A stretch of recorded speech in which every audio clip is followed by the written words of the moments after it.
ধন্যবাদ। এই টাঙ্গাইলের তারেক রহমানের আগমন উপলক্ষে ইতিমধ্যে সকল প্রস্তুতি প্রায় সম্পন্ন করেছে। যিনি টাঙ্গাইল ৫ আসনের যিনি এমপি প্রার্থী এবং কেন্দ্রীয় বিএনপির প্রচার সম্পাদক সুলতান সালাউদ্দিন টুকু, তিনি এখনও এই পরিদর্শনে রয়েছেন। আমরা একটু তার সাথেই কথা বলতে চাই, আসলে কী কী প্রস্তুতি শেষ করেছেন, কখন নাগাদ আসবেন আপনাদের প্রিয় নেতা তারেক রহমান? আমাদের প্রিয় অভিভাবক বিএনপির চেয়ারম্যান দেশ নায়ক তারেক রহমান ৪টার সময় আমাদের ইতিমধ্যে সকল উপস্থিতি সম্পন্ন হয়েছে। ইতিমধ্যে দেখছেন যে লোক আসা শুরু করে দিয়েছে।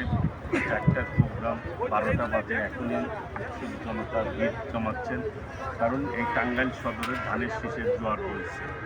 বিএনপির প্রতি মানুষের আস্থা নির্ভরতা অনেক গুণ বেড়েছে। বিশেষ করে আমাদের অভিভাবক দেশনায়ক তারেক রহমান আগামী দিনের প্রধানমন্ত্রী হবে, এটি জনগণ যে কাউকে জিজ্ঞেস করবেন যে ভোটের মধ্য দিয়ে ইনশাল্লাহ দেশনায়ক তারেক রহমান হবে আগামী বাংলাদেশের প্রধানমন্ত্রী।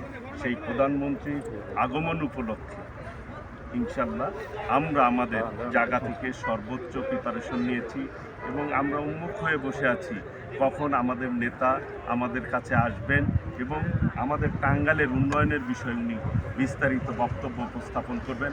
আমরাও দাবি করব যে দাবিটি এই জনগণের দাবি, এই টাঙ্গাইলকে একটি আধুনিক টাঙ্গাইল, একটি উন্নয়নশীল, একটি সমৃদ্ধশালী টাঙ্গাইল গঠন করব। আমরা নতুন টাঙ্গাইলে রূপ দিব, যেই টাঙ্গাইলে সন্ত্রাস থাকবে না, হানাহানি থাকবে না, চাঁদাবাজ থাকবে না, কিশোর গ্যাং থাকবে না, মাদক থাকবে না।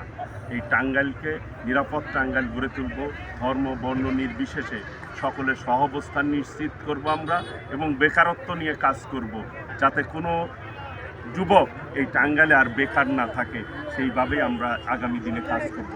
ধানের শীষের যে জোয়ার বইছে, যে সমর্থন আমরা পাচ্ছি, ইনশাল্লাহ 12ই ফেব্রুয়ারি ব্যালট বিপ্লবের মধ্য দিয়ে এই দেশের মানুষ, বিশেষ করে টাঙ্গাইল সদরের মানুষ, তাদের ধানের শীষের প্রিয় প্রতীক ধানের শীষে ভোট দিয়ে তারা ধানের শীষকে বিজয় অর্জন করবে ইনশাল্লাহ। আগামী দিনে আমরা জনগণকে যে প্রতিশ্রুতি দিয়েছি, স্বাস্থ্যসেবা নিশ্চিত করব আমরা এবং ঘরে ঘরে যে ফ্যামিলি কার্ড আমরা দিব দলের পক্ষ থেকে, সেটি মানুষ সাদরে গ্রহণ করেছে। ধন্যবাদ।